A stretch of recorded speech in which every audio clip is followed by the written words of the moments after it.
Hi everyone, welcome back. I'm Lana, linguist by education and artist at heart, and today we are doing the part 2 of reacting to Loic Suberville's linguistic themed videos. Loic is a creator here on YouTube who makes some really funny, mostly shorts that are about languages. So definitely feel free to check those out when you're done with this video.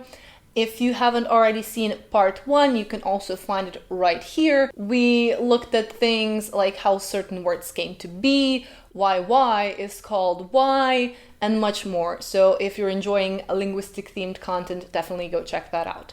But first, for this video, we got a few very special topics. For example, why some languages have gendered nouns and things like that. In case you're new here and don't know about my linguistic background, my native language is Slovenian. I studied English and German at university. I also took about 2 years of French in high school.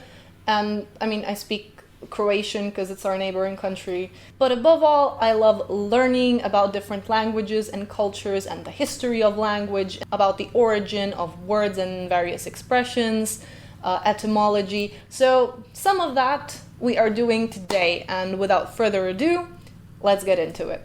Enterrement de vie de garçon, bachelor party. Enterrement de la vie d'un garçon, burial of the life of a boy.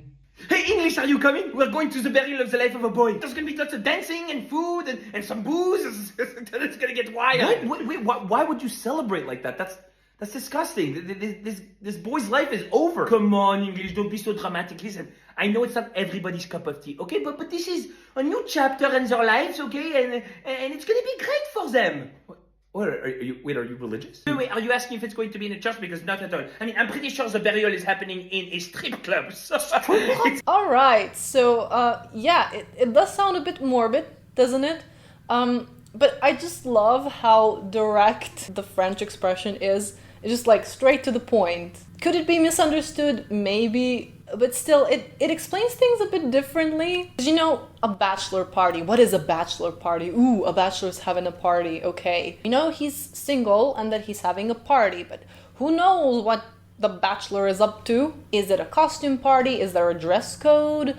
It doesn't tell us much, does it? It's very mysterious, very English. Kind of like, you know how, okay, this is a weird tangent, but you know how in the 18th century the undergarments were called the unmentionables?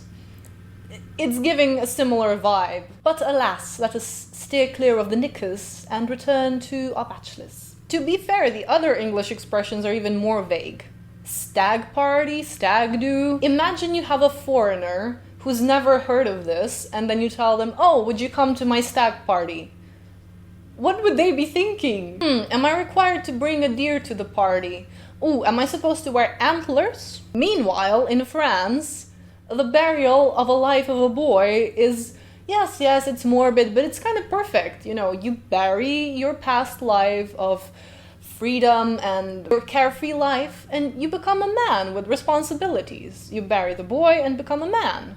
Makes sense. In Slovenia, we call it fantovščina. And I know that's going to be really difficult for foreigners to pronounce, so I apologize. I didn't invent it. It is what it is. But it's also very difficult to translate. Fant means a boy, colloquially, and the suffix ščina is just kind of, it's impossible to translate directly, but it's essentially a boy party, right? It's similar for a bachelorette party. It would be dekliščina, so a girl's party, if you will. Junggesellenabschied in German, also literally translated, means bachelor farewell. Definitely more direct than a stag party. But I have roasted English enough. Let's actually look at the origins of the bachelor party and then why it became known as a stag party or stag do, at least in England. Bachelor parties of sorts apparently originated in ancient Greece, in Sparta, believe it or not. Military commanders would have a feast on the eve of a friend's wedding, basically. So it's a pretty old tradition as such.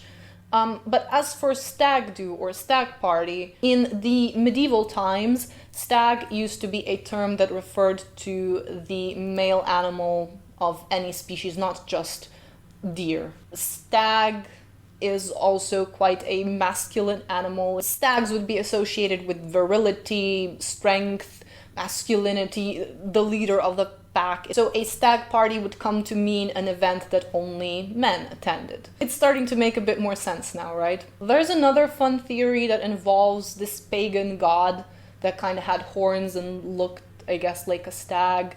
He was the god of fertility, of animals. You can find all the links to the sources that I'm using in the description box below. So if you want to read more about those things, feel free to do so. Or if you know more, let us know in the comments.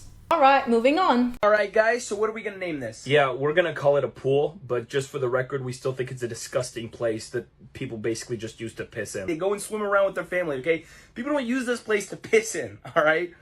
French? A place to piss in. Swimming pool. Piscine.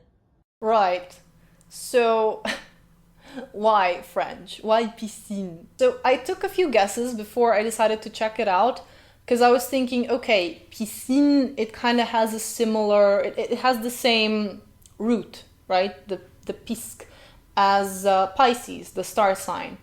And so, you know, pool, fish, okay, there's a water theme there. I didn't get much farther from that, but I'm thinking Latin origin, obviously. There is some kind of connection with the water. So maybe piscine would be something to do with like a water bowl or water container. And then the Pisces would be a water creature. And not to toot my own horn, but I wasn't too far off. The noun piscine apparently came from around the 14th century, the meaning bathing pool or a reservoir of water. This came from the Old French piscine, meaning fish pond, which originated from Latin piscina, and then if we go further back, Pisces, a fish. And indeed, the root pisc is a Proto-European root meaning a fish. From that, you get everything from Pisces to poisson, to pesque, so pescatarian, and even to porpoise. And oddly enough, piscina even has an ecclesiastical meaning. It would be a stone basin in a church next to the altar. This immediately made me think of the fish as a symbol of Christianity. You know, it used to be a symbol, or maybe it still is, I don't know. You can tell me more about this in the comments down below. I'm not gonna go on a tangent now and completely into a different direction. But, you know, I was wondering if there is some connection here. But for now, yeah, let's move on. Hello, guys. Thanks for being here. This is what we will be naming today. All right, English, what do you got? Yeah, well, we were thinking table. French? Yes, well, I quite like table, actually. We shall call it table. Sweet. Great. All right. Nice and simple. Remember what we discussed? Well, French here has decided that every time we discover a new noun, he'll determine its gender. Yes? Let's determine. Oh, yes. French, you are embarrassing yourself. Please stop. Bonjour, madame.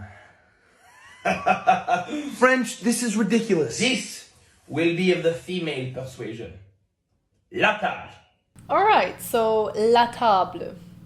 The question I think we're all asking is, why do some languages have gendered nouns? And unfortunately, that's not an easy question to answer. The first thing to note is that there isn't that much logic to gender of nouns, usually. What that means is, okay, firstly, the biological gender of the referent and the gender of the noun don't always match. Obviously, this is not for inanimate objects, but in German, for example, we have das Mädchen, so girl, neuter gender, but of course a girl is a she, not a neuter gender. Now, how do you determine the gender of a table or of a chair or of a cupboard? That's a different story. Obviously, there's no biological gender match even possible here. But secondly, just because something is one gender in one language doesn't mean it will be of the same gender in another language that has gendered nouns. Simply put, la table is female in French, but in German it's der Tisch, so table, he. In Slovenian, again, it's a she, miza, she table. Essentially, what it boils down to is grammatical gender is just one of the ways to classify nouns, and hopefully try to reduce ambiguity. Even English used to have a grammatical gender a long time ago. Linguists are not entirely sure why it disappeared, but the assumption is that it was due to language mixing, mainly between Old English and Old Norse. Roughly between the years 700 and 1000, Vikings were invading parts of England. Vikings spoke Old Norse, which had a grammatical gender, and Old English at the time also had grammatical gender. So when the cultures and the languages started to interact with each other and mix, it became apparent that the gender of different nouns in Old English and the gender of different nouns in Old Norse didn't always match, right? You had another he table, she table situation. So in order to simplify that, gendered nouns gradually disappeared by the 12th century. The remnants of gendered language in English, however, would be pronouns. These are gendered. He, she, it. So yeah, that's all for today, guys. Thank you so much for watching. Don't forget to like, subscribe, and comment down below all your thoughts and opinions. I hope this video was entertaining and informative. Let me know if you have any wishes or suggestions for future videos. And until next time, see you soon. Take care, guys.